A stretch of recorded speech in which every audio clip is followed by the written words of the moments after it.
Students, तो आज हमारा यूजी का अगला लेक्चर डिफरेंशियल इक्वेशन का। लास्ट लेक्चर में हमने ये देखे थे कि हम हायर ऑर्डर इक्वेशंस को वेरिएशन ऑफ पैरामीटर के हेल्प से किस प्रकार से सॉल्व कर सकते हैं और अच्छे से उस पार्ट को कवर किए थे। उसका जो डाउट वगैरह है वो भी आपने टेलीग्राम में भेजे, अपन ने कोशिश की कि जहाँ तक सॉल्व करने का करके दे दिए। ठीक है, अभी हम हमारा अगला यूनिट जो है यूनिट 4, बेसिकली यूनिट 2, 3 कंप्लीट नहीं है, उनका भी कुछ पार्ट बाकी है। ठीक है, तो वो सारी चीज हम धीरे धीरे कवर करेंगे, बट पहले छोटे छोटे सिंपल पार्ट जो है उसको कंप्लीट कर लेते हैं। तो अभी मैं यूनिट 4 का अगला जो यूनिट है उसका एक टॉपिक उठा रहा हूँ, ऑर्डिनरी साइमल्टेनियस डिफरेंशियल इक्वेशन। ठीक है, तो उस पार्ट को अभी हम अच्छे से कवर करेंगे और उस चीज को कंप्लीट करने के बाद हम यूनिट 4 का ही एक टॉपिक टोटल डिफरेंशियल इक्वेशन उसके और बढ़ेंगे। ठीक है, बट आज के लेक्चर में हम इस पार्ट को कवर करने की कोशिश करेंगे। ठीक है, तो इस चीज को आप ध्यान से अगर समझने का प्रयास करते हो तो बेसिकली देखो, ऑर्डिनरी साइमल्टेनियस डिफरेंशियल इक्वेशन कुछ खास थ्योरी वगैरह है नहीं। तो ऑर्डिनरी साइमल्टेनियस डिफरेंशियल इक्वेशन की अगर मैं बात करूं तो साइमल्टेनियस इक्वेशंस तो आप पहले ही सॉल्व किए हो, यानी कि 2 वेरिएबल सिस्टम की अगर बात करूं तो 2 वेरिएबल में 2 इक्वेशन आपको दे देता था, 2x + 3y = 5 और 3x - 8y = 9, इस टाइप के, और आपको यहाँ से सॉल्व करके x और y का वैल्यूज निकालने के लिए बोला जाता था। बचपन में क्लास 9 10 में ये सब करके आए। ठीक है, तो उसी x और y की जगह पे अभी बस आपके पास क्या आ गया, डिफरेंशियल्स आ गया है ना, यानी कि 2 डिफरेंशियल इक्वेशन आपके पास होगा। अभी इतना देर तक आपने एक डिफरेंशियल इक्वेशन सॉल्व करते हुए आए, बट अभी आपको क्या करना है, आपको 2 डिफरेंशियल इक्वेशन दिया जाएगा और उनमें से आपको सॉल्व करके सॉल्यूशन जो होगा इन दोनों को डिफरेंशियल इक्वेशन का वो आपको फाइंड करना होगा। ठीक है, तो वो बेसिकली एक पैरामीट्रिक सॉल्यूशन होगा, है ना, क्योंकि आप यहाँ पे देख सकते हो एक्स वाई दोनों ही, और इन टर्म्स ऑफ पैरामीटर, यानी कि एक पैरामीटर यहाँ पे इन्वॉल्व है, सारे जगह पे आपको टी नाम का एक पैरामीटर दिख रहा है। तो बेसिकली जो सॉल्यूशन आएगा वो एक पैरामीट्रिक फॉर्म में आएगा, यानी कि आप जानते हो x is a function of t और y is a function of t, उस प्रकार से एक पैरामीट्रिक सॉल्यूशन इस डिफरेंशियल इक्वेशन का, मतलब ये सिस्टम ऑफ डिफरेंशियल इक्वेशन है, साइमल्टेनियस डिफरेंशियल इक्वेशन का सॉल्यूशन होगा। तो बेसिकली हम स्ट्रिक्टली उसी बात पे फोकस करते हैं कि किस प्रकार से हम ये सारे डिफरेंशियल इक्वेशंस जो है उनके सॉल्यूशन पे ध्यान दे सकते हैं। ठीक है, तो स्टार्ट करते हैं पहले क्वेश्चन के साथ। ठीक है ना, देखो नंबर 1, अगर मैं बात करूं पहला इक्वेशन, तो आप देख सकते हो dx/dt - y = t, आपका पहला इक्वेशन है, समझ में आ रहा है। तो उस चीज को मैं किस प्रकार से लिख सकता हूं, अगर मैं dt को एक कैपिटल D का नाम दे देता हूं तो ये क्लियरली आपको दिख रहा है, ये dx - y = t इस फॉर्मेट में है, और बेहतर होगा इस फॉर्मेट में लिखने से, ताकि इसको आप साइमल्टेनियस इक्वेशन में इजीली सॉल्व कर पाओगे। ठीक है, where d = क्या हो गया, ddt हो गया। ठीक है ना, अच्छा अभी अगर आगे की ओर बढ़ते तो सेकंड इक्वेशन पे अगर मैं ध्यान देता हूं तो यहाँ पे आपको दिख रहा होगा कि ये dy/dt है प्लस x = 1 है, तो इसको अपन लिख सकते हैं d × capital D × small y plus x = 1, which is the second equation। ठीक है, अभी यहां से अगर आपको सॉल्व करना है तो आप सोच सकते हो कि मैंने आपको पहले बोल के दिया कि ये साइमल्टेनियस डिफरेंशियल इक्वेशन है और इन टर्म्स ऑफ पैरामीटर है, तो इनका आंसर जो आएगा वो पैरामीट्रिक सॉल्यूशन आपको मिलेगा। ठीक है, वो क्लियर है, बट पैरामीट्रिक सॉल्यूशन मतलब x is a function of t और y is a function of t। तो y is a function of t, अगर आप x is a function of t निकाल देते हो तो dx/dt तो अपना आप निकाल दोगे फर्स्ट डेरिवेटिव करके विद रिस्पेक्ट टू t, तो y यहां से आ जाएगा। मतलब कहने का मतलब कि आप किसी ना किसी एक सॉल्यूशन को निकालो तो दूसरा गिवन इक्वेशन से ही ऑलरेडी निकल जाएगा, उस चीज का टेंशन लेने का आपको कोई जरूरत नहीं है। ठीक है, तो अपन सबसे पहले क्या करते हैं, किसी ना किसी एक वेरिएबल के लिए सॉल्व करने का प्रयास करते हैं, यानी कि x या फिर y के लिए सॉल्व करेंगे। ठीक है, तो अगर किसी ना किसी एक वेरिएबल के लिए आपको सॉल्व करना है तो जाहिर सी बात है कि दूसरे वाले को क्या करना पड़ेगा, एलिमिनेट करना होगा। ठीक है, और फिर जैसे एक वेरिएबल का आंसर आपको मिल जाएगा तो वो दूसरे वाले पे आप पुट करके अकॉर्डिंगली निकाल दोगे, जैसे बचपन में साइमल्टेनियस इक्वेशंस को सॉल्व करते थे। ठीक है, तो यहाँ पे अपन देखते हैं किसको एलिमिनेट करेंगे। चलो अपन क्या करते हैं, यहाँ पे 1 से y का वैल्यू निकाल करके 2 में डाल देते हैं, यानी कि y का एलिमिनेशन कर देते हैं। ठीक है, तो फ्रॉम इक्वेशन 1 आपको क्या मिल रहा है, जरा ध्यान से देखिएगा। फ्रॉम इक्वेशन 1 आपको मिल रहा है y का वैल्यू यहां से मिल रहा है dx - t। ठीक है, तो फ्रॉम 2 क्या मिलेगा, यहां से फ्रॉम 2 d × y का वैल्यू क्या हो जाएगा, dx - t प्लस x बराबर क्या होगा, 1 होगा। समझ में आ रहा है ना, यानी कि अगर मैं मल्टीप्लाई कर दूं d से तो ये कुछ d² x - dt plus x बराबर 1 का बात चल रहा है, और dt का मतलब क्या है भाई, dt of t which will be 1। समझ में आ रहा है ना। तो यहां से आपको क्लियरली दिख रहा होगा कि इक्वेशन जो जनरेट हो रहा है वो कुछ इस प्रकार में हो रहा है कि d square minus 1 into X, ये तो 1 हो गया, तो 1 अगर उस तरफ चला गया तो ये 2 बन जाएगा। ठीक है, तो ये बन गया आपका एक सेकंड ऑर्डर डिफरेंशियल इक्वेशन। और आपको अच्छे से पता है कि इस प्रकार की कहानी को आप कैसे सॉल्व करते हो। हायर ऑर्डर डिफरेंशियल इक्वेशंस को आप किस प्रकार से सॉल्व करते हो, सीएफ और पीआई की मदद से सॉल्व करते हो। तो जो चीज यहाँ पे आपको दो first order simultaneous differential equation दे रखा था, उन दोनों को सॉल्व करने के लिए आपको सॉल्विंग के दौरान एक सेकंड ऑर्डर डिफरेंशियल इक्वेशन मिल गया। और आप अच्छे से पहले सीख चुके हो कि सीएफ और पीआई की मदद से कैसे आप इन सब डिफरेंशियल इक्वेशंस को सॉल्व करेंगे।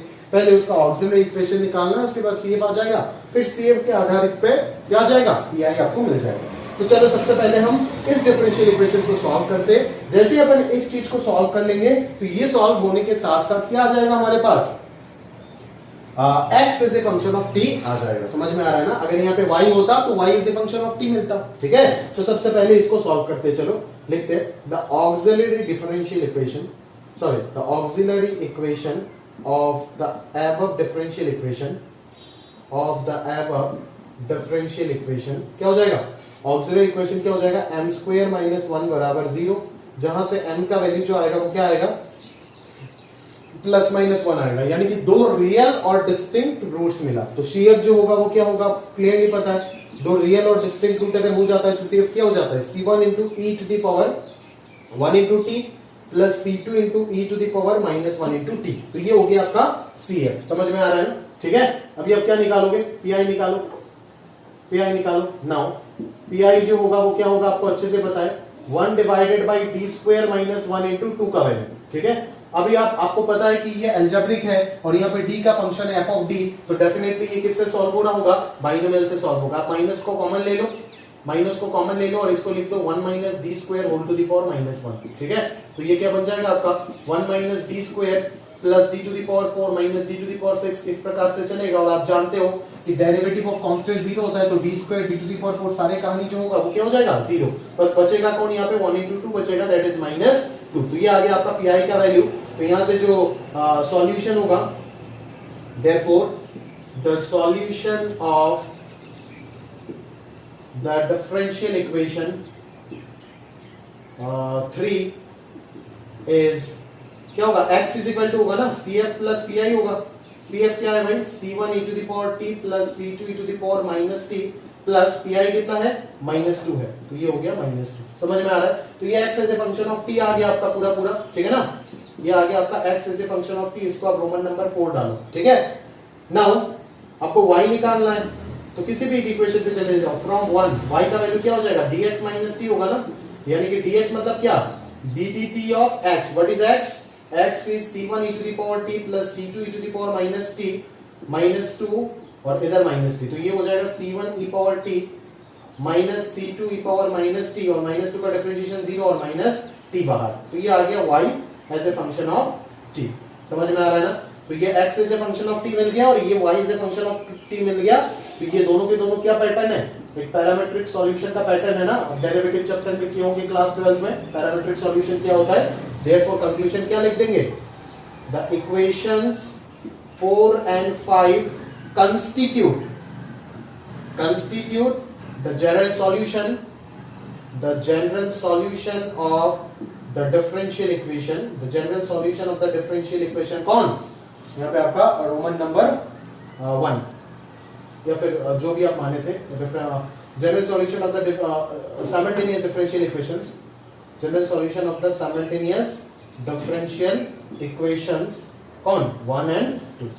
ठीक है, तो इस प्रकार से आप ये कहानी जो है उसको आसानी से सॉल्व कर सकते हो। ठीक है ना। तो अभी 1 जो है वो तो मैंने कर दिया आपको, है ना। अभी 1 के आगे और क्या क्या मेरे लिए करना जरूरी है मैं देख लेता हूँ। चलो 2 भी कर दूंगा, 2 भी उसी प्लेटफॉर्म में है, 2 भी कर दूंगा। चलो, है ना। 2 के बाद अगर मैं उठाऊं तो कौन सा उठाऊं, 3 उठाऊं या 4 उठाऊं। आप बोलोगे सर 4 उठा दो, 4 ज्यादा गंदा लग रहा है। ठीक है, 4 उठा देता हूँ, 3 होमवर्क में जाएगा। ठीक है, फिर 5 वगैरह आप बोलोगे सर पर्टिकुलर सॉल्यूशन है, उधर भी आपने नहीं किए थे, ये होमवर्क में दिए थे, तो ये कर दो सर।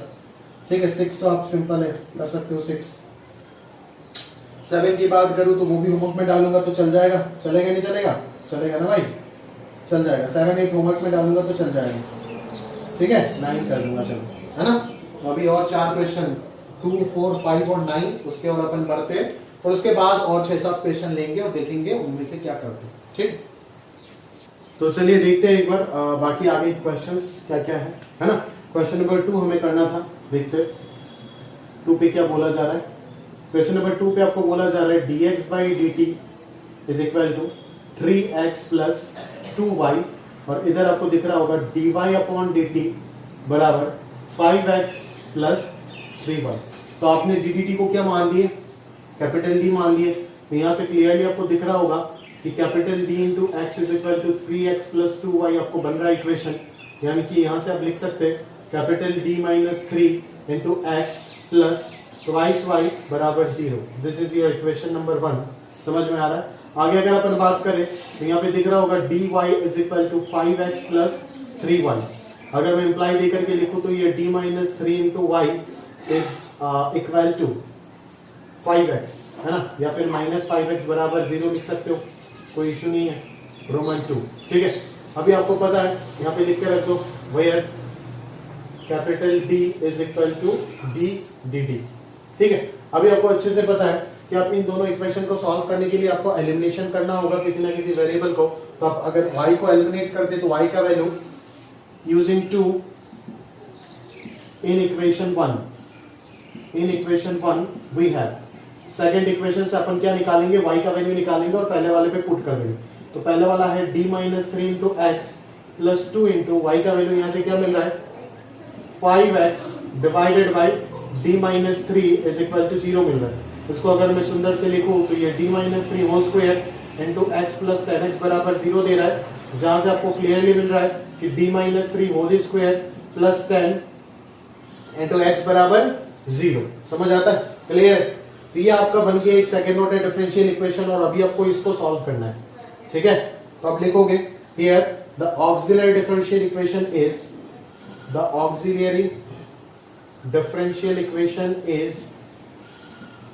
क्या आ जाएगा ऑक्सिलरी डिफरेंशियल इक्वेशन भाई, माइनस 3 होल स्क्वायर प्लस 10 बराबर 0। तो m माइनस 3 का जो वैल्यू आ जाएगा वो आ जाएगा प्लस माइनस रूट 10 आइटा, और इस प्रकार से जो m का वैल्यू आएगा वो आ जाएगा आपका 3 प्लस माइनस रूट 10 आइटा। यानी कि कहीं ना कहीं दो कॉम्प्लेक्स डिस्टिंक्ट रूट आ गए, है ना, कॉम्प्लेक्स कॉन्जुगेट रूट्स मिल गया। तो अगर आपको कॉम्प्लेक्स कॉन्जुगेट रूट मिल जाता है तो क्लियरली आप ये बता सकते हैं कि आपका CF जो होगा वो क्या होगा। बोल सकते नहीं बोल सकते, आराम से बोल सकते भाई, कोई दिक्कत तो होना नहीं चाहिए यहाँ पे। तो CF जो हो जाएगा वो क्या हो जाएगा e to the power alpha t, ठीक है ना, क्योंकि parameter with respect to t चल रहा है सारा कहानी। अंदर आएगा c1 cos beta t plus c2 sin beta t। ये हो गया आपका CF। राइट हैंड साइड 0 होने की वजह से जो PI होगा वो आप जानते हो हमेशा क्या होगा 0 होगा। अगर RHS 0 है तो पार्टिकुलर इंटीग्रल जो होगा वो क्या हो जाएगा 0। Therefore solution of equation differential equation 3 is given by क्या हो जाएगा, x का वैल्यू निकाल रहे हो ना आप, यहाँ पे वेरिएबल देखो x है, x का वैल्यू क्या हो जाएगा e to the power 3t into c1 cos root 10t plus c2 sin root 10t, ठीक है। pi का वैल्यू तो है ही नहीं। अभी आपको x is a function of t तो मिल गया, अभी आपको क्या चाहिए, बस y is a function of t चाहिए। और बहुत ही अच्छा होगा अगर आप इक्वेशन 1 से को निकालते हो, ठीक है। अदरवाइज तो आपको d माइनस से नीचे इंटीग्रेट करना हो जाएगा, बट इक्वेशन 1 से आप डिफरेंशिएशन से निकाल सकते हो। तो फ्रॉम 1 आप y का वैल्यू जो है वो क्या लिखोगे minus half into D minus 3 into x. तो यहाँ से अपने को मिल रहा है minus half D D T into D minus 3 है तो D D T of x, ठीक है, D D T of x minus 3x। तो डिफरेंशिएशन ऑफ x जो होगा वो क्या हो जाएगा, x का differentiation with respect to t क्या होगा, प्रोडक्ट रूल लगेगा। e to the power 3t को बाहर रखो, अंदर हो जाएगा आपका minus c1 root 10 sine root 10t plus c2 root 10 cosine of root 10t, ठीक है, प्लस बड़े वाले को ऐसे ही रख दो, बड़े वाले को सिमिलरली ऐसे ही रख दो, और छोटे वाले को आप क्या लिख दो, साथ वाले को 3 into E to the power 3t लिख दो, ठीक है। तो इस प्रकार से ये हो गया आपका डिफरेंशिएशन, और साथ में आपके पास क्या बैठेगा इधर, माइनस 3x बैठेगा। तो ये आ गया y is a function of t, और ये आ गया आपका x is a function of t। इसको 4 दे दो, इसको 5 दे दो, और कमेंट लगा दो कि equation 4 and 5 constitute the general solution of the simultaneous differential equation this and that, ठीक है। तो इस प्रकार से आप इसका सॉल्यूशन जो है फाइंड कर सकते हो, है ना। आगे की ओर बढ़ते और देखते हैं कि और क्या क्या क्वेश्चन है। नोट करना चाहते हो तो पॉज करके नोट कर लीजिएगा वीडियो को, और अगर कुछ सेल मिस्टेक वगैरह मेरा कैलकुलेशन में हो जाता है, हो ही सकता है, उसमें कोई दिक्कत नहीं है। अगर हो जाता है तो आप मेरे को बोल दीजिएगा, मैं सही कर दूंगा। कंसेप्चुअल मिस्टेक तो खैर होने का कोई चांस लगता नहीं है, बट अगर सही मिस्टेक्स आपको दिख जाता है या फिर कोई भी मिस्टेक दिखता है तो मेरे को काइंडली एक बार रिमाइंड करा दीजिएगा, मैं कमेंट के थ्रू उस चीज को क्लियर करने का कोशिश करूंगा। अगला क्वेश्चन की ओर बढ़ते हैं, यानी कि क्वेश्चन नंबर 4, ठीक है। तो क्वेश्चन नंबर 4 अपन देखते हैं किस प्रकार से है। 4 पे क्या देखो, dx by dt दिख रहा है plus 2 times of dy by dt minus x plus y बराबर 0। आगे नीचे क्या दिख रहा है आपको, dx by dt minus y equals T square comma sorry ये तो दूसरा वाला इक्वेशन ले लिया, 2 dx by dt plus dy by dt plus 2x plus y बराबर 3 to the power minus t। हो गया। आगे चलते हैं, dt को अपन क्या मानते हैं, x कैपिटल D मान रहे हैं, तो ये d माइनस 1 इंटू एक्स हो जाएगा, प्लस ये 2d प्लस 1 इंटू वाई हो जाएगा इक्वल टू 0। ये इक्वेशन नंबर 1 मान लो। इधर हो जाएगा आपका 2d plus 2 into x plus d plus 1 into Y बराबर 3 to the power minus t। ये हो जाएगा आपका इक्वेशन नंबर 2। समझ आ रहा है, क्लियर है। तो इक्वेशन 1 और 2 से अभी हमें सॉल्व करके क्या निकालना है, किसी भी एक को एलिमिनेट करना है, ठीक है। तो बेहतर लग रहा है मुझे कि राइट हैंड साइड 0 दिया हुआ है, वो तो देना ही पड़ेगा एलिमिनेशन अगर करना है, अदरवाइज आपका सिंपलीफिकेशन काफी डिफिकल्ट हो जाएगा, ठीक है। तो अगर यहाँ से एलिमिनेट करना है, आप y का वैल्यू निकालो फ्रॉम 1 से, तो आप क्या लिख दोगे, using 1 in equation 2 we have, क्या मिलेगा भाई, 2 into D plus 1 into x plus D plus 1 into Y का वैल्यू यहां से क्या मिलेगा, d minus 1 into x divided by 2d plus 1 with a negative sign is equal to 3 e to the power minus t। चल अभी अगर अपन सोचने का कोशिश करें तो यहां से आप क्लियरली देख सकते हो कि x को आप कॉमन ले लो और अंदर जो छेड़खानी करना है करिए, ठीक है, कोई इश्यू नहीं है। तो x को आप कॉमन ले लो तो ये 2d प्लस 2 आ जाना है, ठीक है। एक माइनस जो है वो बाहर आ जाएगा, ये हो जाएगा d square minus 1 divided by 2d plus 1, और इधर साथ में आ जाएगा आपका x is equal to 3 into E to the power minus t। कोई बात नहीं, बिल्कुल नहीं। अभी अपन एलसीएम लेते हैं तो अपने को क्या मिल रहा होगा, अब देख सकते हो यहाँ पे कि एलसीएम लेने के साथ साथ आपको दिख रहा होगा कि ये 2d plus 2 into 2d plus 1 दिख रहा है, दिख रहा है नहीं दिख रहा है भाई, देखेगा ऑब्वियसली दिखेगा, ठीक है। तो यहां से अपने को मिल रहा है हाँ 2d plus 2 into 2d plus 1 क्या आ रहा है यहां से, 4d square plus 4d plus 2d plus 2 minus D square plus 1 divided by 2d plus 1 into x बराबर 3 E to the power minus T. दिख रहा है नहीं दिख रहा है, बराबर दिख रहा है। अभी अपन क्या बोलेंगे यहां से कि यहां से जो हमारे पास सिंप्लीफाई करके जो कहानी मिला हमें वो क्या मिला, 3d square plus 6d plus 3, ठीक है। और नीचे आ रहा है आपके पास 2d प्लस 1, इधर आ रहा है x equal to 3 E to the power minus T. तो सिंप्लीफाई करके हमारे को यहाँ पे 3 कॉमन दिख रहा है, और ये कहानी जो बनने वाला है वो है आपका 3 into D plus 1 whole square into X, और ये जो डिनोमिनेटर है उसको उधर भेज देते हैं, तो ये हो जाएगा कहीं ना कहीं 2d plus 1 into 3 E to the power minus T.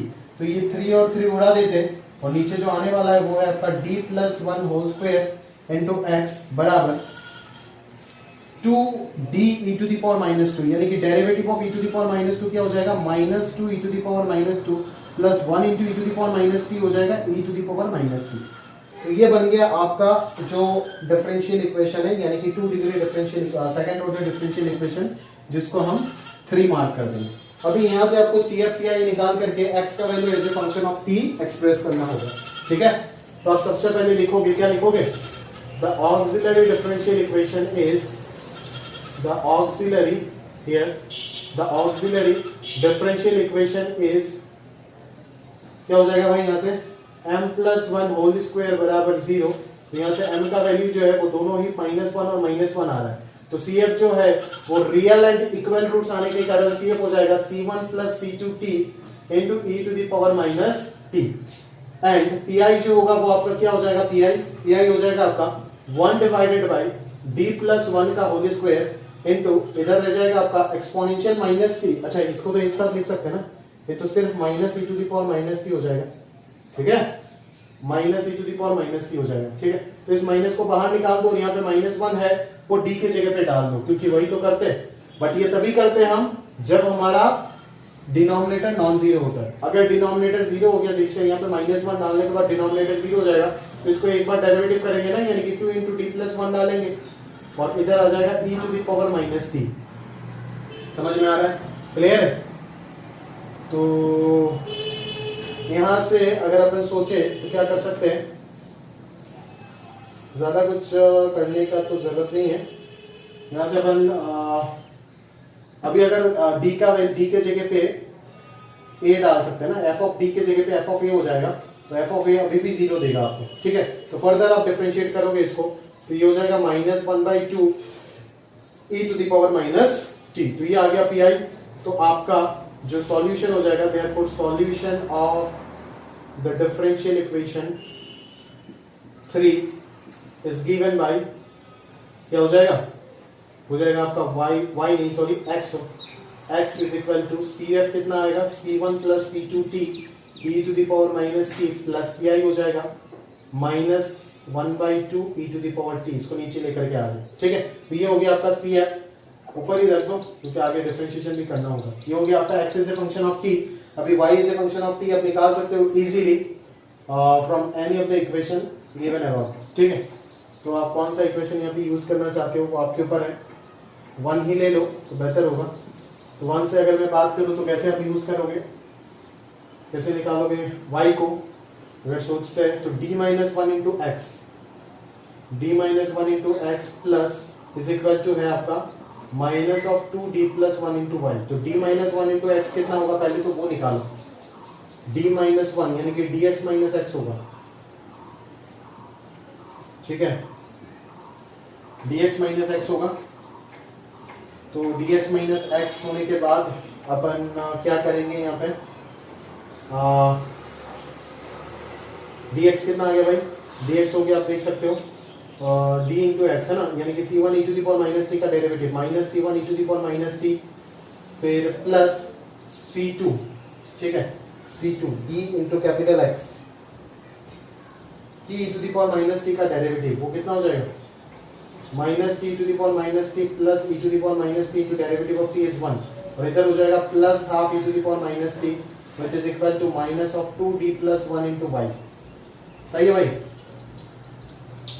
तो अभी आपको y का वैल्यू जो है वो 1/2d प्लस 1 इंटू माइनस इससे मल्टीप्लाई कर दो और सॉल्व करना है। c1 e to the power minus 2 plus c2t e to the power minus t minus c2 e to the power minus t minus half e to the power minus t। इस प्रकार से अपन अभी इस चीज को solve करेंगे with the help of pi का concept. समझ में आ रहा है ना, ठीक है। तो इसके लिए तो जगह चाहिए, पहले आप इस चीज को नोट कर लो फिर अपन इस चीज को करते हैं, ठीक है। वापस तो इस क्वेश्चन को अपन ने इस पार्ट तक समाप्त कर दिए थे, ठीक है ना। पहले अपन ने क्या किए थे, इसको साइमल्टेनियस डिफरेंशियल इक्वेशन सॉल्व वगैरह करके CFPI निकाल के यहाँ तक पहुंच गए थे, ठीक है। फिर अभी हमें x as a function of t हमने निकाल चुके ऑलरेडी, और अभी बस हमें y as a function of t निकालना है, ठीक है। तो y का जो वैल्यू आ रहा था वो क्या आ रहा था, 1 divided by 2d plus 1 into एक गंदा सा एक्सप्रेशन। तो अगर मैं बात करूं कि इस चीज का 1/2d प्लस 1 आप कैसे सॉल्व करेंगे, ठीक है। इस चीज का 1/2d+1 सॉल्व करने के लिए आप क्या कर सकते हो, हर इंडिविजुअल टर्म को पकड़ो और 1/2d+1 सॉल्व करते जाओ। यानी कि आप जानते हो कि C1 बाहर आ जाएगा, 1/2d+1 इंटू e⁻², सॉल्व हो जाएगा। फिर C2 बाहर आएगा, t इंटू e⁻²। तो ये अलजेब्रिक इंटू एक्सपोनेंशियल हो गया। तो इसका पीआई कैसे निकालते हैं आप जानते हो कि e⁻³ को जब बाहर लाओगे तो d के जगह पे d-1 होगा, है ना, और फिर t को बाइनोमियली सॉल्व कर दोगे और ये दोनों तो एक्सपोनेंशियल है, इसके तरह सॉल्व हो जाएगा। ठीक है, बट यहाँ पे लंबा चौड़ा कैलकुलेशन है और इस चीज को आप जो प्रोसेस अभी बताया उस चीज से तो सॉल्व कर सकते हो, ठीक है, कोई एतराज नहीं है। बट अपन थोड़ा सा यहाँ पे कैलकुलेशन को रिड्यूस करने का कोशिश करेंगे और उसके लिए हमें और कुछ दूसरा जो साइमल्टेनियस इक्वेशन का कंसेप्ट है वही यूज करके हम कुछ ना कुछ और कुछ करने का कोशिश करते हैं, ताकि यहाँ पे जो y का कोफिशिएंट आ जाए वो किसी ना किसी प्रकार से 1 आ जाए। क्योंकि अगर y का कोफिशिएंट जो है वो अगर किसी प्रकार से 1 आ जाता है तो अपन यहाँ पे बहुत आसानी से बच जाएंगे, क्योंकि y जो है वो पहले वाले क्वेश्चंस की तरह डायरेक्टली निकल जाएगा as a function of t। But y का अगर कोई coefficient in terms of d आ गया तो आपको वही वापस लंबा चौड़ा क्वेश्चन जो है वो सॉल्व करना पड़ेगा, कैलकुलेशन ज्यादा करना पड़ेगा। ठीक है, तो हालांकि आंसर तो दोनों माध्यम से सेम ही निकलेगा, बट बेटर है कि जो छोटा रास्ता है उसको अपनाया जाए। ठीक है, तो इसी तरीके से अपन इसीलिए मैं आपको यहाँ पे ये समझा के तो दिया लिख करके कि इस प्रकार से आप सॉल्व कर सकते हो। बट स्टिल हम यहाँ पे और कुछ दिमाग लगा करके y का कोफिशिएंट को एक कांस्टेंट रूप देने का कोशिश करते हैं और जो इक्वेशन का सॉल्यूशन है y is a function of t, x is a function of t तो आ चुका है, y is a function of t आसानी से निकालने का प्रयास करते हैं। ठीक है, इसी से भी आएगा बट कैलकुलेशन हो जाएगा यहाँ पे। ठीक है, तो देखते हैं एक बार क्या करेंगे अपन। ठीक है, तो x is a function of t आ गया, सब कुछ सही है, d+1² x, है ना। चलो, तो अभी आप देख सकते हो y is a function of t निकालने के लिए आपको मैंने कंसेप्ट क्या सिखाया अभी अभी कि y का कोफिशिएंट को कांस्टेंट बनाओ, तब जाकर के आसानी से निकलेगा, अदरवाइज नहीं निकलेगा। ठीक है, तो आप देख सकते हो यहाँ पे 2d+1 है, अगर इस इक्वेशन को मैं 2 से मल्टीप्लाई कर देता हूं तो यहाँ पे 2d+2 हो जाएगा और इससे इसको सबट्रैक्ट करोगे तो 2 - 1 आ जाएगा, कांस्टेंट आ जाएगा y का कोफिशिएंट। ठीक है, तो आप सिंपल सा चीज यहाँ पे कर सकते हो कि 2 टाइम्स ऑफ इक्वेशन नंबर 2 करो तो कितना मिलेगा आपको, 4d+4 इंटू x मिलेगा प्लस 2d+2 इंटू y मिलेगा इज इक्वल टू 6e⁻⁻t मिलेगा, जो कि हो जाएगा आपका इक्वेशन नंबर 4। ठीक है, सॉरी इसको 5 बोलो और इसको 4 बोलो, है ना। अभी आप 5 में से किसको सबट्रैक्ट कर दो, 1 को सबट्रैक्ट कर दो तो क्या मिलेगा आपको, 4d+4 में से ये अगर सबट्रैक्ट होगा तो क्या हो जाएगा, 3d+5 into x plus 2d+1 से 2d+2 से 2d+1 अगर घटेगा तो सिर्फ y बचेगा और इधर रहेगा 6e⁻⁻t -0, तो वही रहेगा। तो देखो easily y is a function of x express हो रहा है, देख रहे हो, 6e⁻⁻t minus 3d+5 into x, समझ आता है, क्लियर है। चलो, तो अभी बस क्या करना है आपको अच्छे से पता है कि आंसर जो है वो 6e⁻t माइनस 5x, x के जगह पे जो x का एक्सप्रेशन है वो बैठा दो और इधर आ रहा है -5dx, dx यानी कि dt of x is a function of t, इसका डिफरेंशिएट करके रख दो तो y is a function of t आपको यहां से मिल जाएगा। और अगर y is a function of t यहां से आपको मिल गया तो इजीली आप बोल सकते हो कि ये इक्वेशन और equation 4 constitute the general solution of the given simultaneous differential equation. ठीक है, तो इस प्रकार से ये कहानी जो है उसको आप प्रॉपर्ली सॉल्व कर सकते हो गया। अरे एक गलती हो गई यार, अच्छा दो बार अगर डिफरेंशिएशन करोगे तो पीआई में बाहर टी आएगा ना, पहले बार डिफरेंशिएशन में टी, दूसरे बार में क्या आ रहा है, टी² आ जाएगा। ठीक है, यहाँ पे टी² आएगा तो कोफिशिएंट, तो ये क्या हो जाएगा, हाफ ना होकर के t²/2 हो जाएगा। तो जब डिफरेंशिएट करोगे तो उस चीज को आप ध्यान दीजिएगा। ठीक है, तो बस x का वैल्यू यहाँ पे डाल देना है और d इंटू एक्स यानी कि डेरिवेटिव कर देना है इस एक्सप्रेशन का और 3 के साथ यहाँ पे प्रोडक्ट में लगा देना है, तो y is a function of t आ जाएगा, x is a function of t मिल गया इक्वेशन 4। तो equation 4 and 6 will constitute the general solution of the given differential equation this. Clear है भाई, दिस टू इक्वेशन, है ना। उम्मीद करता हूं कि इस प्रकार से ये क्वेश्चन भी जो है वो आपने बहुत अच्छे तरीके से समझे होंगे और कर भी लिए होंगे। ठीक है, इरेज करते हैं इसको और आगे बढ़ते हैं अगले क्वेश्चन की ओर।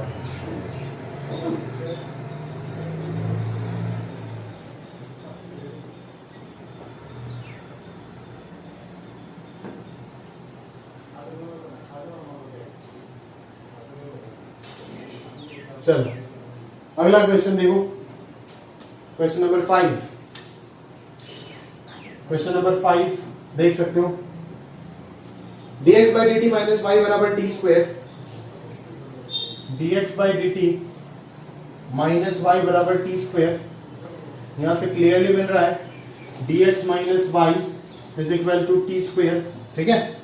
और दूसरा इक्वेशन है आपके पास dy by dt plus 4x बराबर t, यानी कि यहां से कहानी मिल रहा है dy प्लस 4x बराबर t। तो पहले तो y को एलिमिनेट करना है, तो करते हैं y को एलिमिनेट, 1 को यूज कर देते हैं इन इक्वेशन 2, यूजिंग 1 इन इक्वेशन 2, सही है। तो ये हो जाएगा d इंटू वाई का वैल्यू हो जाएगा dx minus T square plus 4x बराबर t। तो ये जो कहानी बनेगा वो कुछ इस प्रकार से बनेगा D square plus 4 into x minus D into T square बराबर t। तो डी टी स्क्वायर क्या हो जाएगा, अच्छे से मालूम है आपको क्या होगा, 2t बन जाएगा, उधर जाएगा तो ये 3t बन जाएगा। तो ये एक सेकेंड ऑर्डर डिफरेंशियल इक्वेशन बन गया, इसका ऑक्सिलरी इक्वेशन लिखना है अभी, ठीक है ना। द ऑक्सिलरी इक्वेशन इस लिख दीजिएगा, m स्क्वायर प्लस 4 बराबर 0, जहां से m का वैल्यू आ रहा है प्लस माइनस 2 आएगा, इमेजिनरी आया तो cf जो हो जाएगा वो e to the power 0x यानी कि t हो जाएगा, c1 cos beta x cos 2t plus c2 sin 2t, हो गया काम। यहाँ पे 1 हो जाएगा ये, और आंसर आ जाएगा c1 cos 2t plus c2 sin 2t, निपट गया। अभी आगे पी आई के बारे में सोचते हैं, एंड पी आई जो होगा वो क्या हो जाएगा, 1 divided by b square plus 4 into 3t, 3 को अपन बाहर निकालते, 4 को भी कॉमन ले लेते ताकि ये बाइनोमियल बन सके, और ये 1 plus b square by 4 whole to the power minus 1 के फॉर्मेट में दिखेगा। तो अगर मैं इसको बाइनोमियल एक्सपांड करूं तो ये 1 minus b square by 4 plus D to the power 4 upon 16 and so on उधर चलेगा, और इधर आपका आ जाएगा t। तो आप जानते हो t जो है वो d तक सरवाइव कर पाएगा, d स्क्वायर से वो 0 होना चालू हो जाएगा, तो t इंटू 1 t ही बस बचेगा, बाकी सारे टर्म का डिफरेंशिएशन वो 0 हो जाएगा। तो देयरफॉर जो सॉल्यूशन आ जाएगा, solution of the given differential equation 3 is given by, क्या लिखोगे, x बराबर cf कितना, c1 cos 2t plus c2 sin 2t plus 3/4t। अभी आपको क्या करना है, y का वैल्यू निकालना है, तो फ्रॉम 1 से आप डायरेक्टली निकाल सकते हो। क्या करोगे, 1 से dx minus T square will be the value of y, dx इन इसका डेरिवेटिव, तो इसका डेरिवेटिव हो जाएगा minus 2c1 sin 2t plus 2c2 cos 2t plus 3/4, और इधर माइनस टी स्क्वायर बचेगा ना, एक माइनस टी स्क्वायर, ठीक है। तो ये हो गया आपका इक्वेशन नंबर 4, और ये हो गया equation 5 which constitute the general solution of the given differential equation, simultaneous differential equation. But मुद्दे का कहानी यहाँ पे ये है कि यहाँ पे और दो कंडीशन दिया हुआ है, यानी कि वो लोग आपसे क्या चाहते हैं, पर्टिकुलर सॉल्यूशन चाहते हैं आपको, यानी कि आपको आर्बिट्ररी कांस्टेंट जो है वो यहाँ पे दो साइमल्टेनियस इक्वेशन है तो दो आर्बिट्ररी कांस्टेंट आ रहे हैं, और उन दोनों कांस्टेंट का वैल्यू निकालने के लिए आपको ये गिवन डाटा दिया हुआ है। तो एज आप क्या लिखोगे आगे, as x of 0 is equal to 0, यानी कि जब x का एक्सप्रेशन में t का वैल्यू 0 डालेंगे तो x भी क्या दे रहा है, 0 दे रहा है। तो आप क्या लिख सकते हो, फ्रॉम 4 आपको क्या मिलेगा, 0 is equal to c1 cos 0 कितना होता है 1, और c2 sin 0 तो 0 प्लस 3/4 इंटू 0, यानी कि यहां से c1 का वैल्यू क्या मिल गया 0, एंड y0 का वैल्यू है 3/4, तो फ्रॉम 5 आप क्या लिख सकते हो, y का वैल्यू 3/4 है और t का वैल्यू 0 डाल दो, तो यहां से मिल जाएगा 2c2 प्लस 3/4 माइनस t का वैल्यू तो 0 है, समझ में आ रहा है। तो यहां से अपने को कहीं ना कहीं मिल रहा है कि c2 जो होगा वो भी क्या हो जाएगा, 0 हो जाएगा, ठीक है। therefore the particular solution of the given system of the given simultaneous differential equation is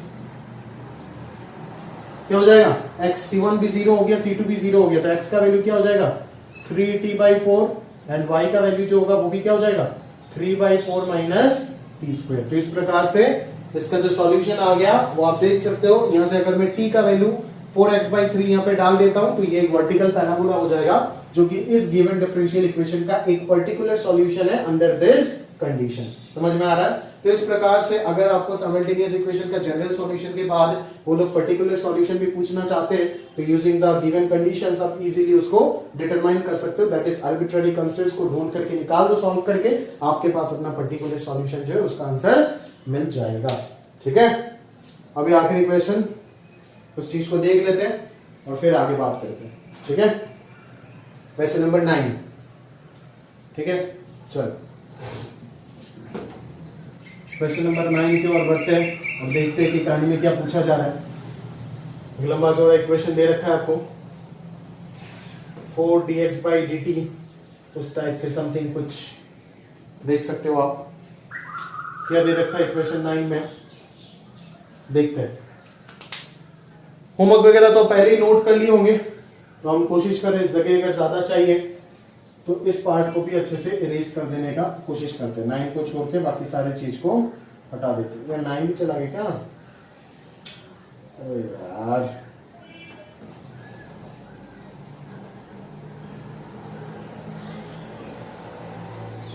चलो थोड़ा बहुत दिख रहा है, इस चीज को वापस लिख देते हैं। 4 into d x d t plus 9 into d y d t plus 11x plus 31y। 11 ही तो दिख रहा है ना भाई, 11 था कि और कुछ? यार खैर छोड़ो यार, इसको आगे वाले अगले क्वेश्चन के साथ लेते हैं और उधर मैं सॉल्व करके देखता हूँ, ठीक है।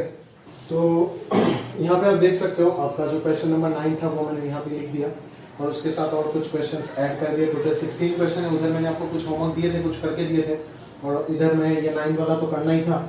और इधर ये सारे के सारे सेम पैटर्न में देखो, यहाँ पे मैं आपको बता देता हूँ, वो टी हटा करके उन्होंने z डाल दिया आपको कंफ्यूज करने के लिए, तो वो z के पैरामीटर की तरह ट्रीट होगा और z के एक्सप्रेशन में आप आंसर जो है निकाल लो। या फिर आप देख सकते हो यहाँ पे ddx है, तो आप यहाँ पे dt मान के यहाँ पे x को भी पैरामीटर यानी कि y is a function of x और z is a function of x अगर निकाल के दोगे तब भी ये आंसर बनेगा, ठीक है। x इज ए पैरामीटर काम करेगा, ठीक है।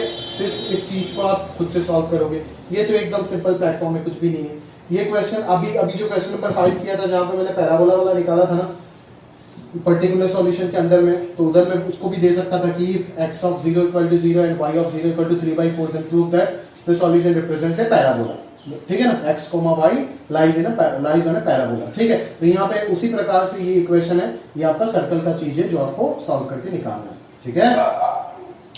और यहाँ पे आपको पर्टिकुलर सॉल्यूशन निकालने का कोई जरूरत नहीं है, जनरल इक्वेशन निकाल के आप उसको प्रूव कर सकते हो ये सर्कल, ठीक है, क्योंकि सर्कल में ऑलरेडी 3 आर्बिट्रेरी कांस्टेंट्स होते हैं, आप जानते हो, ठीक है। उसके बाद 13, 14 ये भी सिमिलर काइंड में है, 9 की तरह ही है, 9 से भी सिंपल हो सकता है, बट कैलकुलेशन वगैरह थोड़ा बहुत इधर उधर हो सकता है। और लास्ट दोनों दो अलग पैटर्न है, ये 2 डिग्री वाला है, आप देख सकते हो 2 डिग्री 2, ये तो सारे 2 डिग्री क्या बोल रहा हूँ, सेकंड ऑर्डर, ये सारे के सारे फर्स्ट ऑर्डर में दो फर्स्ट ऑर्डर साइमल्टेनियस इक्वेशन थे, यानी कि 2 डिफरेंशियल इक्वेशन दिया था फर्स्ट ऑर्डर में, बट लास्ट में मैंने ऐसा प्रोफाइल भी करा दिया आपको कि जहां पे सेकंड ऑर्डर 2 साइमल्टेनियस इक्वेशन आपको दे रखा है, तो एक करके दूंगा और एक अच्छा क्वेश्चन दिया वो आप करोगे, ठीक है। अगर नहीं होता है तो सारी चीज हम अगले लेक्चर में और टेलीग्राम ग्रुप के हेल्प से डिस्कस करेंगे, आप उसके लिए कोई चिंता मत करो, ठीक है। अगर आप ट्राई करो, अगर नहीं होता है तो मैं हूं सारे क्वेश्चन करके दूंगा, ठीक है। बट पहले आपको अटेम्प्ट करने के लिए एक बार दे देता हूं, ठीक है। तो अभी जो क्वेश्चन अपने को सॉल्व करना है, यानी कि क्वेश्चन नंबर 9 और 15, उसको एक बार देख लेते हैं। तो आप सबसे पहले देखो 9 वाले क्वेश्चन में अपन क्या करते हैं, ठीक है। 9 वाला देख लो पहले एक बार। 9 वाले में आपको दिख रहा है कि 4 इंटू dx/dt है ना, 4 into dx/dt plus 9 into dy/dt plus 11x plus 31y बराबर e⁻t, ठीक है। और नीचे दे रखा है आपको इस चीज को अगर अपन सॉल्व करें तो अपने को क्या मिलेगा, सॉल्व नहीं मतलब फर्दर अगर एक्सप्रेस करें तो dt को t मान लेते हैं, तो 4d प्लस 11x मिलेगा आपको, और इधर से आपको मिल रहा होगा कि 9y plus 9d plus 31y बराबर e⁻t, ये हो जाएगा आपका इक्वेशन नंबर 1, ठीक है। और नीचे वाला जो है वो आप देख सकते हो कि 3dx/dt दिख रहा है प्लस 7dy/dt आपको दिख रहा है प्लस 8x प्लस 24y बराबर e⁻2t आपको दिख रहा होगा, ठीक है। उसी चीज को आप अच्छे से अगर लिखने का प्रयास करते हो तो 3d प्लस 8 इंटू एक्स कहीं ना कहीं दिख रहा है, प्लस आगे 7d plus 24y is equal to exponential 2t आपको दिख रहा है, ठीक है। तो ये रहा आपका इक्वेशन नंबर 1 और 2 जिसके मदद से आपको आगे कहानी को सॉल्व करना है। ठीक है, अभी यहां से देखो y को एलिमिनेट करना या फिर x को, किसी भी एक वेरिएबल को एलिमिनेट करना थोड़ा सा मुश्किल है। क्यों? क्योंकि इक्वेशन जो है वो एक गंदा रूप ले चुका है, ऑलरेडी ले चुका है। समझ में आ रहा है ना? तो यहाँ पे अगर आप किसी भी एक वेरिएबल को एलिमिनेट करना चाहते हो तो बेसिकली आपको क्या करना होगा, वो अगर ख्यालात आपके दिमाग में आए तो आप ध्यान से सोच सकते हो कि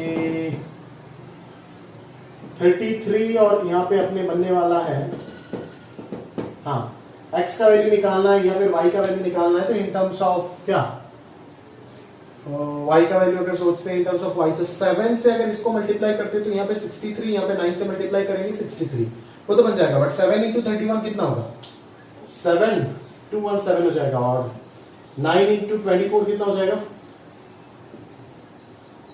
216। तो डिफरेंस कितना आ जाएगा, y आ जाएगा। और यहाँ से अपने को y सॉल्व करने मिल जाएगा। जैसे आप साइमल्टेनियस इक्वेशन करते थे ना, वही कहानी करना है। बस यहाँ पे थोड़ा सा जो पहले सॉल्यूशन निकालना है वो वाला पार्ट थोड़ा सा ट्रिकी हो गया। ठीक है, तो इक्वेशन 1 को आप सबसे पहले 7 से मल्टीप्लाई करो तो आपको क्या मिलेगा, यहाँ पे आ जाएगा आपका 28d plus 77 into x plus उधर 63d plus 217 into Y is equal to 7 E to the power t होगा। इसको अपन 3 बोलते हैं। और इक्वेशन 2 को ना अपन क्या करेंगे, 9 से मल्टीप्लाई कर देते हैं तो यहाँ पे कुछ बन जाएगा 27d प्लस 72 x प्लस उधर हो जाएगा 63d प्लस इधर हो जाएगा 216 into Y is equal to 9 E to the power 2t। अभी अगर आप इक्वेशन 3 से 4 को सब्ट्रैक्ट कर देते हो तो आपको कहीं ना कहीं y का value as a function of x मिल जाएगा। देखो y का यहाँ से सब्ट्रैक्ट करने के बाद आ रहा है d plus 5 into x plus इधर y मिल रहा है और इधर मिल रहा है 7 ई to the power t minus 9 E to the power 2t। तो यहाँ से जो y का वैल्यू आ रहा है वो कितना आ रहा है, 7 ई to the power t minus 9 E to the power 2t। ठीक है, और माइनस इधर आ रहा है आपका d प्लस 5 इंटू एक्स। ठीक है, तो ये जो y का वैल्यू ऐसे फंक्शन ऑफ आप x निकाले हो इसको 5 बोलो और यही पार्ट को आपको सब्स्टिट्यूट करना पड़ेगा ऊपर का किसी इक्वेशन में, यानी कि फ्रॉम 1 लंबा चलेगा, बड़ा कैलकुलेटिव है, शायद एग्जाम में तो नहीं आता है ये सब, बट फिर भी एक आध बार अगर आप कर लोगे तो कंसेप्शन पूरा क्लियर रहेगा कि किस प्रकार से इस चीज को हैंडल करना है। तो एग्जाम में कोई दिक्कत नहीं होने वाला है। ठीक है, तो ये हो जाएगा आपका 4d plus 11 into x plus 9d plus 31 9d plus 31 into Y जो होगा उस y पे अपन डालते हैं 7 ई to the power t minus 9 E to the power 2t। ठीक है, और minus d plus 5 into X डाल देते कहीं ना कहीं। ठीक है, इक्वल टू देकर के अपने को मिलने वाला है e to the power 2t। समझ आ रहा है? तो यहाँ से जो ओवरऑल जो d वाला पार्ट आपको दिख रहा होगा वो क्या हो रहा कि यहाँ पे तो 4d प्लस 11 ऑलरेडी है और यहाँ से ये दोनों प्रोडक्ट होगा, यानी कि यहाँ पे आने वाला है 9d square plus 45d plus 31d plus 5 155 into X, ये x में घुस जाएगा। ठीक है, और ये चीज प्रोडक्ट होकर के यहाँ पे क्या आने वाला है 9d इंटू दिस, यानी कि 63d to the power t to e to the power t, d into e to the power t क्या होगा, एक्सपोनेंशियल का डेरिवेटिव तो वही होता है। फिर 9d के साथ जब ये मल्टीप्लाई होगा तो 9 इंटू 9 81 और डेरिवेटिव जब करेंगे तो 2 बाहर आएगा, तो ये हो जाएगा 162 e to the power 2t। ठीक है, plus 31 into this plus 31 into 7 e to the power t minus 9 e to the power 2t। ठीक है, इज इक्वल टू अपने को क्या मिल रहा है, अपने को मिल रहा है e to the power 2t। तो काफी गंदा बन चुका है क्वेश्चन। ठीक है, आप देख सकते हो। तो ये बन गया आपका 9d स्क्वायर, यहाँ से हो जाएगा 4d 49 और ये 80d हो जाएगा कहीं ना कहीं, और ये 155, तो ये हो जाएगा आपका 166। ठीक बात है, तो आप समझ सकते हो बाहर x है और अभी ये सारे वैल्यूज को आप उधर भेज दो तो आपका कोई t का फंक्शन का एक्सप्रेशन बन जाएगा। ठीक है, तो अभी आपको इस जगह से CF निकालना होगा, है ना। गंदा बनेगा, इतना गंदा, खैर ये तो ज्यादा 11 24 31 ज्यादा गंदा हो गया, इतना गंदा नहीं आता, बट पैटर्न मैंने आपको समझा दिया कि क्या है, कहानी क्या है वो आप समझा दिया मैंने आपको। आगे आपको इस प्रकार के क्वेश्चन इधर उधर मिल जाएगा, 13 14 में मिल जाएगा। देखो यहाँ पे कोएफिशिएंट वगैरह इजी, इस टाइप के प्रॉब्लम आएगा, बट इतना गंदा नहीं आता है जनरली। मैंने रैंडमली पिक किया तो आ गया होगा यहाँ पे। ठीक है, तो गंदा है, हार्ड तो बिल्कुल नहीं है, जो कंसेप्ट हार्ड था वो तो समझा दिया ऑलरेडी। अभी यहाँ से CF निकालोगे, यहाँ से PI निकालोगे, क्वाड्रेटिक है, आराम से PI निकल जाएगा। इधर एक्सपोनेंशियल और इधर फंक्शन ऑफ डी, क्वाड्रेटिक है, आप इजीली निकाल सकते हो, एक्सपोनेंशियल को हैंडल करना आता है PI में। तो ये सब आप करके x का value as a function of t आ जाएगा CF प्लस PI से, और फिर वही x का वैल्यू फंक्शन ऑफ t जो है वो अगर आप डायरेक्टली यहाँ पे पुट कर देंगे तो मल्टीप्लाई होकर के y is a function of t आ जाएगा। और ये तब जो नया दो इक्वेशन आएगा, x is a function of t और y is a function of t, ये दोनों इक्वेशन मिल करके आपको क्या देगा, final general solution of the given simultaneous differential equation आपको देगा। ठीक है, तो इस प्रकार से ये क्वेश्चन आप सॉल्व कर लीजिएगा। अगर ज्यादा कैलकुलेटिव होता है तो कंसेप्ट समझ करके रख दीजिए, उसी टाइप का क्वेश्चन 13 14 है, उन दोनों को कीजिए, वो निपट जाएगा आसानी से। ठीक है, कैलकुलेशन इतना गंदा हम नहीं कर सकते, ठीक है, क्योंकि नहीं पूछा जा सकता इतना गंदा कैलकुलेशन। ठीक है, फालतू के समय में बात करेंगे तो कोई फायदा नहीं। बट सवाल क्या है आप समझ गए होंगे, सवाल सही है, बस एक ट्विस्ट था कि यहाँ पे y is a function of x निकालने में आपको शुरुआत में y को एलिमिनेट करना यहाँ पे थोड़ा सा ट्रिकी हो रहा था। बचपन में आप इस प्रकार के एलिमिनेशन जरूर किए हो जो कि आप अभी भूल गए हो या फिर डिफरेंशियल इक्वेशन में लगा नहीं पा रहे थे सही से, तो उस चीज को अपन ने सही से समझ लिए। अभी आगे के क्वेश्चन की ओर बढ़ जाते हैं। ठीक है ना, तो हमारा लास्ट क्वेश्चन जो आप देख सकते हो 15, वो क्या बोल रहा है, d2x upon dt square minus 3x minus 4y बराबर 0। इसको अगर सही से लिखो तो d square minus 3 into x minus 4y बराबर 0, ये हो गया आपका इक्वेशन नंबर 1। सेकंड इक्वेशन के और अगर मैं बढ़ता हूं तो ये हो जाएगा d square y upon dt square plus x plus y बराबर 0, यानी कि ये हो जाएगा d square plus 1 into y plus x is equal to 0। ये हो गया आपका इक्वेशन नंबर 2। ठीक है, अभी आपको यहां से y का वैल्यू सब्स्टिट्यूट करना है इन टर्म्स ऑफ x। देखो कैसे करते हैं, दोनों साइड में राइट हैंड साइड यहाँ पे 0 दे रखा है तो सिंप्लीफाइड है, यहाँ पे आपको थोड़ा बहुत कैलकुलेशन करना पड़ जाएगा। ठीक है, बट 16 वाला क्वेश्चन एक अच्छा क्वेश्चन है, उसको आप फाइनल आंसर तक जरूर निकालेंगे।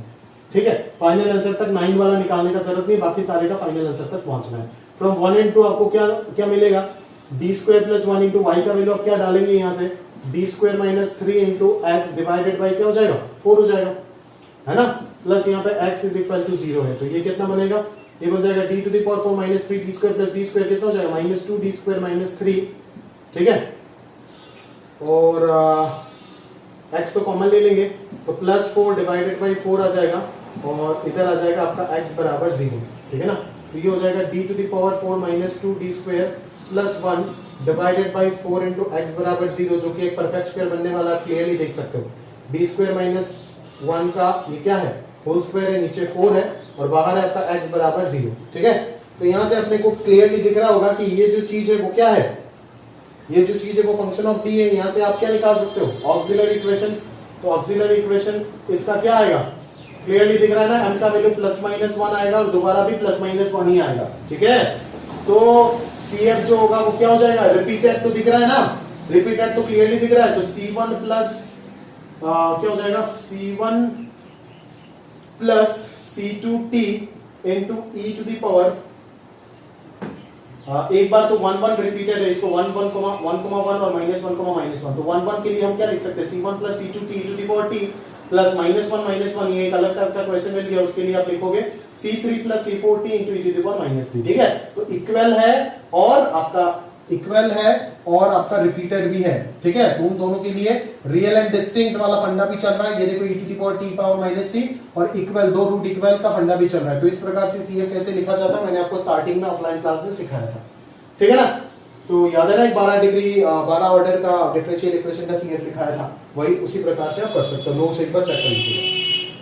तो CF आ गया, तो इसका PI तो 0 हो जाएगा, पता ही चल रहा है क्योंकि RHS 0 है, तो x is a function, x का जो वैल्यू होगा CF प्लस PI वो तो यही हो जाएगा, x is a function of t आपको क्लियरली मिल चुका है, समझ में आ रहा है ना, x is a function of t अगर मिल गया तो वही चीज अगर मैं यहाँ पे किसी भी इक्वेशन में डाल देता हूँ, जैसे y is equal to D square minus 3 by 4 into X, ये x का वैल्यू अगर मैं यहाँ पे डाल देता हूँ तो easily D square into this, मतलब double derivative of t solve होकर के ये y as a function of t आ जाएगा। तो x as a function of t मिल गया, यहाँ से y as a function of t मिल गया, तो अपन यहाँ से क्या बोल सकते हैं कि x as a function of t और y as a function of t जो दो इक्वेशन होगा वो कंस्टिट्यूट करेगा इस डिफरेंशियल इक्वेशन का जनरल सॉल्यूशन को। समझ में आ रहा है ना, ये जो साइमल्टेनियस सेकंड ऑर्डर दो डिफरेंशियल इक्वेशन है उनका जनरल इक्वेशन कौन कंस्टिट्यूट करेगा, x is a function of t और y is a function of t। और देख सकते हैं यहाँ पे कि ये दोनों के दोनों सेकंड ऑर्डर है, तो 4 आर्बिट्ररी कांस्टेंट आने चाहिए जो कि बिल्कुल मिल रहा है। ठीक है, तो इस प्रकार से हमारा साइमल्टेनियस डिफरेंशियल इक्वेशन जो टॉपिक था वो चीज कंप्लीट हुआ।